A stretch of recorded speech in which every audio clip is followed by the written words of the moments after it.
உங்களை தேடி வந்திருக்கிறேன். இந்நேரம் திமுக கையில அந்த முழு பவர் இருந்திருந்தா, இந்நேரம் ஸ்டாலின் சார் கையில அந்த முழு பவர் இருந்திருந்தா கண்டிப்பா இந்த நிகழ்ச்சி நடந்திருக்காது. ஏதாவது ஒரு முட்டுக்கட்டையை போட்டு நம்மளை வரவிடாம பண்ணியிருப்பார். ஆனா இப்பதான் அவர் ஒரு அதிகாரம் இல்லாத ஒரு முதல்வர் அப்படியே இருக்காருல்ல, ஒரு கேர்டேக்கர் கவர்மெண்ட் சொல்லுவாங்க இந்த பீரியட். அப்படி இருக்கிறதுனாலயும் என்னமோ கொஞ்சம் ஈஸியா வர முடிஞ்சதுன்னு நினைக்கிறேன். அதாவது இந்த திமுக கவர்மெண்ட் நமக்கு எவ்வளவு பிரச்சனைகள், எவ்வளவு நெருக்கடிகள், எவ்வளவு அவதூறுகள், அவங்களையும் தாண்டி இன்னும் சில பேர் இன்னும் நிறைய அவதூறுகள் எல்லாமே பரப்புனாங்க.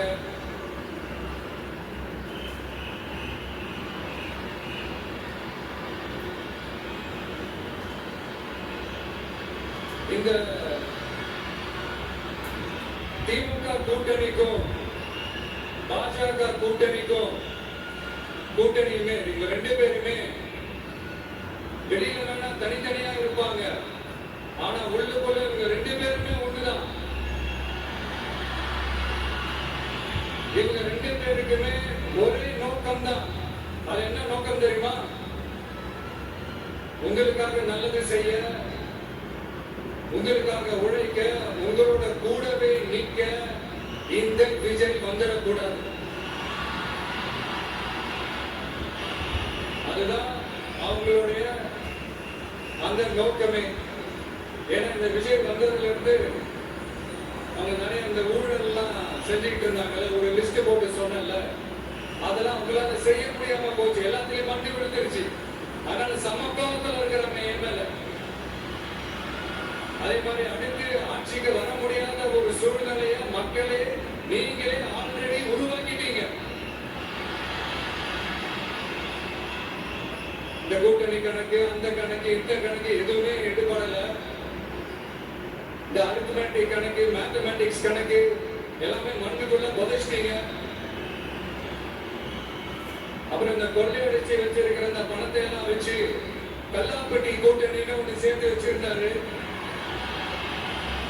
அது எல்லாமே இப்ப கலகலத்து போய் நிக்குது. டாப் தனியா, பாட்டம் தனியா, ரீப்பர் தனியா, ஜாயிண்ட் தனியா, அப்படி நிக்குது தனித்தனியா. எல்லாமே அப்படியே ஒட்ட வச்சுக்கிட்டு இருக்கிறாரு. கூட்டணி கட்சிக்காரங்களே ஒருத்தருக்கு ஒருத்தர் ஓட்டு போட்டுக்க மாட்டாங்க போட்டிருக்க. அப்படி இருக்கு நிலைமை இந்த திமுக கூட்டணியில. சரி, இவங்களுக்கு தான் இந்த தலைமைன்னு பார்த்தா இந்த பாஜக தலைமையில் மற்றும் பலர் அவங்க நிலைமை இன்னும் மோசமா இருக்குது. அதனால மக்களே, இந்த திமுகவோட நேரடி கூட்டணிக்கும் மறைமுக கூட்டணிக்கும் நம்ம மேல காண்டு.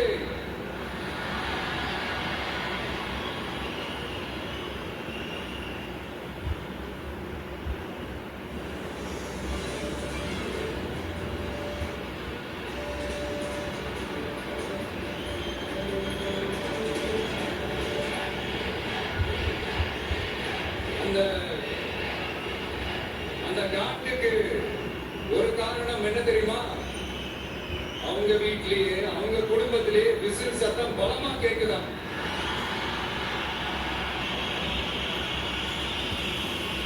அடுத்த காண்டு அது சில பல கோடிகளை கொடுத்து நம்ம தமிழ்நாட்டு காங்கிரஸ் பையில போட்டுக்கிட்டாங்க. யாரு? ஸ்டாலின் சார். ஆனா உண்மையான காங்கிரஸ் யாரு பக்கம் நிக்குது? நம்ம பக்கம் நிக்குது. சிறுபான்மை மக்களோட அந்த திமுக சாயம் வெளுத்து போச்சு. இந்த விஜய் மதச்சார்பற்ற கொள்கையோட உண்மையான ஒரு முகமா இருக்கிறானே, இந்த சிறுபான்மை மக்கள் தானே இந்த விஜய் பக்கம் தானே நிக்கிறாங்க அப்படின்னு இந்த திமுகவுக்கும் பாஜகவுக்கும் என் மேல காண்டோ காண்டு. அதுக்காக நாம என்ன செய்ய முடியும்? இந்த 33 வருஷமா ஒவ்வொரு வீட்டுக்குள்ளேயும் ஒவ்வொரு மனசுக்குள்ளேயும் போறதுக்கு நான் பட்ட பாடு எனக்கு தானே தெரியும். அதனாலதான் நான் முன்னாடியே சொன்ன மாதிரி கட்சி ஆரம்பிச்சுட்டு ஒவ்வொரு வீட்டுக்குள்ளேயும் நான் போல, ஒவ்வொரு வீட்டுக்குள்ளேயும் போனதுக்கு அப்புறம் தான் கட்சியாவே ஆரம்பிச்சிருக்கேன்.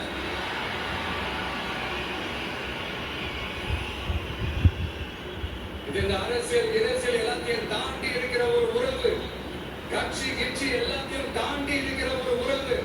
இது ஒரு பூர்வ ஜென்ம பந்தம். சும்மா அரசியல் ஆதாயம் தேடுறவங்களுக்கு இது என்னன்னே புரியாது. இது மற்றவங்களுக்கான எலெக்ஷன். ஆனா இந்த விஜய்க்கும் விஜய் கூட நிக்கிறவங்களுக்கும் இது ஒரு இமோஷன். நான் சந்தோஷப்பட்டா மக்கள் சந்தோஷப்படுறாங்க, மக்கள் சந்தோஷப்பட்டா நான் சந்தோஷப்படுறேன். எனக்கு ஒண்ணுனா மக்களுக்கும், மக்களுக்கு ஒண்ணுனா எனக்கும். கண்ணு கலங்கும். எவ்வளவு அவதூறுகள். கரூர் விஷயத்தை பத்தி ஊருக்கே தெரியும்.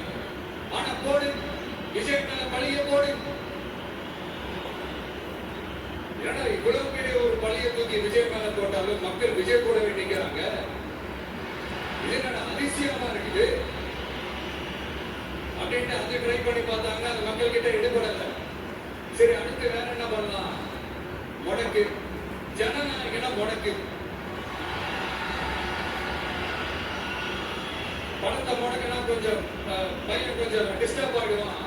அதனால பணத்தை முடக்கி யாரு முடக்கிறாங்கன்றது உங்களுக்கே தெரியும். அது நான் சொல்ல வேண்டிய அவசியம் உங்களுக்கு இல்லை. ஆனா என்னடா பணத்தை முடக்கினாலும் அவன் பாட்டுக்கு அதை கண்டுக்காம அவன் பாட்டுக்கு வேலையை பார்த்து போயிட்டே இருக்கான். அதுவும் ஈடுபடல. சரி, அடுத்து வேற என்ன பண்ணலாம்? போடு, SOPன்னு ஒண்ணு போடு. விஜய்க்கு மட்டும் தனியா ரூல்ஸ், தனியா ரெகுலேஷன்ஸ், தனியா கண்டிஷன்ஸ் அவனுக்கு மட்டும் போடு. மற்ற கட்சிகள்லாம் போடு. விஜய்க்கு மட்டும் தனி கண்டிஷன்ஸ் போடு. அவன் வெளியவே வரக்கூடாது, மக்களை சந்திக்கவே கூடாது. என்னாச்சு? அதுவும் ஈடுபடல. சரி, அடுத்து வேற என்ன பண்ணலாம்? நம்மளை சுத்தி இருக்கிறவங்களை வச்சு, அதாவது இத்தனை வருஷமா வெயிட் பண்ணி இப்போ எலெக்ஷனுக்கு 30 நாளைக்கு முன்னாடி கரெக்டா அந்த டைம் பார்த்து ஒரு அவதூறு பரப்ப வேண்டியது. அது என்னன்னு உங்களுக்கே தெரியும். அதுவும் மக்கள் கிட்ட ஈடுபடல. அது மாதிரி எத்தனை சோதனைகள், எத்தனை வேதனைகள் நீங்க கொடுத்தாலும் இந்த திமுகனாலேயோ இல்ல இந்த பாஜகனாலேயோ இல்ல இந்த மற்றும் பலர்னாலேயோ இல்ல எந்த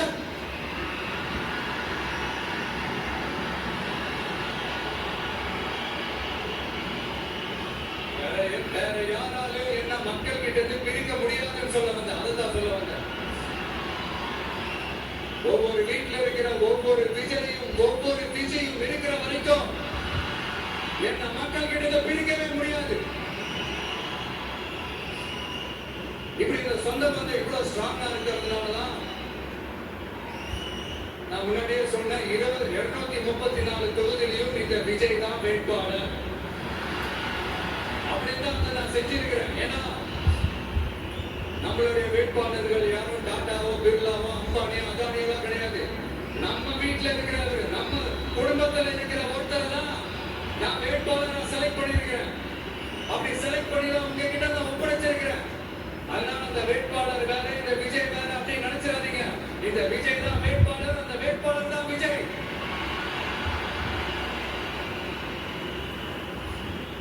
இத்தனை வருஷம் யார் யாருக்கோ ஓட்டு போட்டீங்க. ஆனா இந்த வருஷம் உங்க வீட்டுல இருக்கிற ஒருத்தருக்கு, உங்க வீட்டுல இருக்க நம்ம குடும்பத்தில் இருக்கிற ஒருத்தருக்கு நம்ம ஓட்டு போட போறோம்.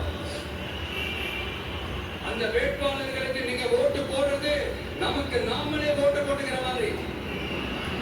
அந்த வேட்பாளர் ஜெயிச்சா நாம ஜெயிச்ச மாதிரி. இப்படிப்பட்ட ஒரு எமோஷனலான ஒரு எலெக்ஷனை தமிழ்நாடு இல்ல, இந்தியாவே பார்த்திருக்காது. இது நீங்க எப்படி 5 years வர ஒரு எலெக்ஷன் மாதிரி இதை நினைச்சாதீங்க. இது வேற, இது ஒரு அதிசய எலெக்ஷன். 50 வருஷத்துக்கு ஒரு வாட்டி நடக்கிற ஒரு எலெக்ஷன் மாதிரி. அதனால அந்த சான்ஸை மிஸ் பண்ணிடாதீங்க. மக்களே, ஒரு காமராஜர் தானா, ஒரு அண்ணா தானா, ஒரு எம்ஜிஆர் தானா நம்ம தமிழ்நாட்டுக்கு? அவங்கள மாதிரி வேற யாருமே வந்துட மாட்டாங்களா அப்படின்னு நீங்க ஏங்கினது எனக்கு தெரியும். அத மனசுல வச்சுக்கிட்டு தான் நம்ம டிவிக்கு வந்திருக்கிறோம். நம்ம டிவிக்கு யார் யார் மாதிரி எல்லாம் உழைக்கும்னு சொல்லவா? ஐயா முத்துராமலிங்க தேவர் மாதிரி, ஐயா வீரன் சுந்தரலிங்கம் மாதிரி, ஐயா வாபூசி மாதிரி, ஐயா அழகு முத்துக்கோன் மாதிரி, ஐயா கட்டபொம்மன் மாதிரி, ஐயா ஒண்டி வீரன் மாதிரி, ஐயா க்ரூஸ் பெர்னாண்டஸ் மாதிரி ஒட்டுமொத்த தமிழ்நாட்டு மண்ணுக்கும் உழைக்கும், உழைச்சுக்கிட்டே இருக்கும். இந்த எலெக்ஷன்ல நம்ம டிவிக்கு ஆட்சி அமைஞ்சா அது என்ன அமைஞ்சா அமைக்கிறோம். எப்படி அமைக்கிறோம்? நம்ம டிவிக்கு ஆட்சி அமைஞ்ச உடனே பெண்கள், இளைஞர்கள் எல்லாருமே நல்லா இருப்போம், நல்லா இருப்போம், நல்லா இருப்போம். விவசாயிகள், மீனவர்கள், உழைக்கிற மக்கள் எல்லாருமே நல்லா இருப்போம், நல்லா இருப்போம், நல்லா இருப்போம். இன்னும் பல வருஷத்துக்கு நம்மளுடைய குடும்பங்கள், நம்மளுடைய சந்ததிகள், நம்மளுடைய தலைமுறைகள் எல்லாருமே நல்லா இருப்போம், நல்லா இருப்போம், நல்லா இருப்போம். அதனாலதான் மீண்டும் மீண்டும் சொல்றேன், வேற யாருக்காவது ஓட்டு போட்டு உங்க ஓட்டை வேஸ்ட் பண்ணிடாதீங்க. அதனாலதான் பார்த்து பார்த்து உங்களுக்கான வாக்குறுதிகளை நம்ம அதை அறிவிச்சிட்டு இருக்கிறோம். சொல்லாதத, செய்ய முடியாததெல்லாம் சொல்லவே மாட்டோம். அது ரொம்ப உறுதியா இருக்கிறோம். சொல்லாததை செய்வோம், அதுதான் விஷயம். ஆனா செய்யறத மட்டும் தான் சொல்லுவோம். யங்ஸ்டர்ஸ், விவசாயிகள், மீனவர்கள், இந்த மாதிரி பல திட்டங்கள் இருக்கு. எல்லாத்தையுமே நிறைவேற்றுவோம். இந்த விஜய் அதை சாத்தியமாக்கி காட்டுவான். இதை நான் ஏன் இவ்வளவு ஸ்ட்ராங்கா சொல்றேன் அப்படின்னா, மக்கள் பணத்திலிருந்து ஒரு பைசா கூட தொட வேண்டிய அவசியமே எனக்கு இல்லை. உங்களுக்கு புரியுதுங்க? உங்களுக்கு மக்களுக்கு தப்பே நடக்காது, தப்பே நடக்க விட மாட்டேன். இப்ப நான் சொன்னேன்ல, மக்கள் காசுல இருந்து ஒரு பைசா கூட தொட மாட்டேன்னு. அதை இப்ப ஆண்டுகிட்டு இருக்கிறவங்க, இதுக்கு முன்னாடி ஆண்டவங்க சொல்ல முடியுமா? என்னை எதிர்த்துட்டு இருக்கிறவங்களால இல்லா கட்சா கெட்டா இத சொல்ல முடியுமா? நீங்க ஒழுங்கா ஆட்சி நடத்திருந்தா பெண்கள் பாதுகாப்பு ஏன் இவ்வளவு மோசமா இருக்குது? இளைஞர்களுக்கு ஏன் வேலை வாய்ப்பு இல்லாம போச்சு? போதைப் பொருள் கலாச்சாரம் ஏன் அதிகமா இருக்கு? சட்டம் ஒழுங்கு ஏன் சரியா இல்ல? வன்முறை தலைவரிச்சி ஆகுது. இதுக்கு உங்களால பதில் சொல்ல முடியுமா ஸ்டாலின் சார்? பதில் சொல்ல தகுதி இருக்கான்னு கேட்டுக்கணும். ஆனா கொஞ்சம் நாகரிகம் கருதி அப்படி வேண்டாம் பாக்குறேன். 2-2.5 வயசு குழந்தைய சுள்ள துடிக்க உங்க திமுக நிர்வாகி ஓட்டம் கொண்டாங்க. அதுக்கு என்ன பதில் சொல்ல போறீங்க? விளாத்திக்குளம் பக்கத்துல +2 படிக்கிற ஒரு பொண்ணு டாய்லெட் வசதி சரியா இல்லாம ஒரு அவசரத்துக்கு காட்டு பக்கம் போய் உதவினாங்க. என்னாச்சு? இந்த உலக தட்டே போயிட்டாங்க. அதுக்கு என்ன பதில் சொல்ல போறீங்க? இந்த பிள்ளைங்களை உங்களால திருப்பி கொடுக்க முடியுமா சார்? 5 வருஷமா போலீஸ் டிபார்ட்மெண்ட்டை கையில வச்சுக்கிட்டு என்ன சார் பண்ணீங்க?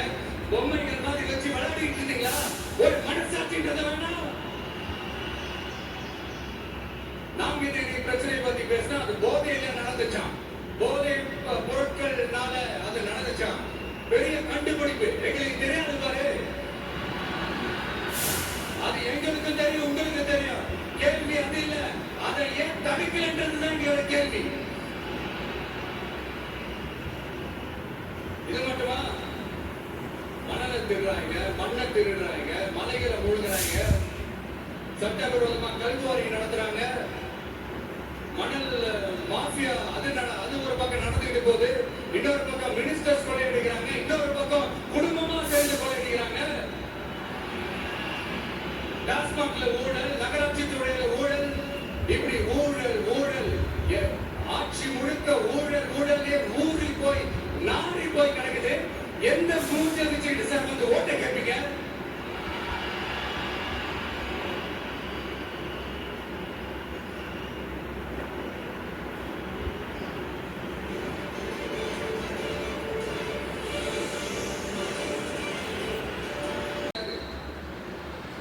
உங்க பணத்தை எல்லாம் வச்சு மக்கள் எல்லாம் விலைக்கு வாங்கவே முடியாது. இது ஒரு மாற்றத்திற்கான ஒரு எலெக்ஷன். ஒட்டுமொத்த தமிழ்நாட்டு மக்களும் அந்த மாற்றத்தை கொண்டு வர போற அந்த எலெக்ஷன்.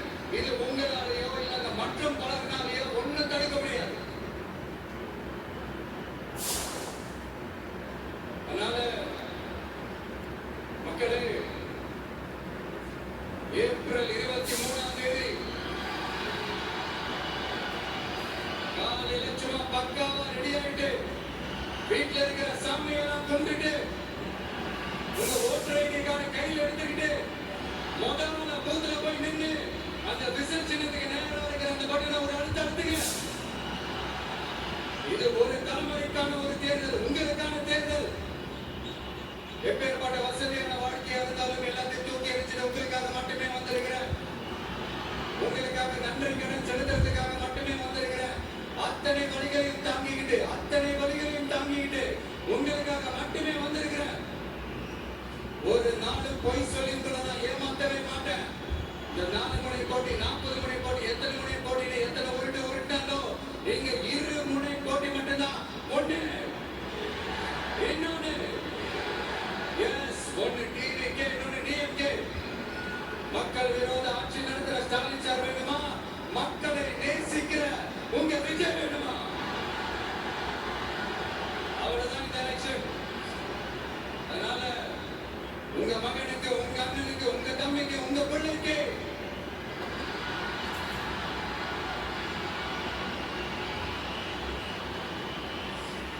ஒரே ஒரு வாய்ப்பு கொடுங்க. தயவு செஞ்சு விசில் சின்னத்துக்கு ஓட்டு போடுங்க. இது ஒரு விசில் புரட்சி தேர்தலா இருக்கும்.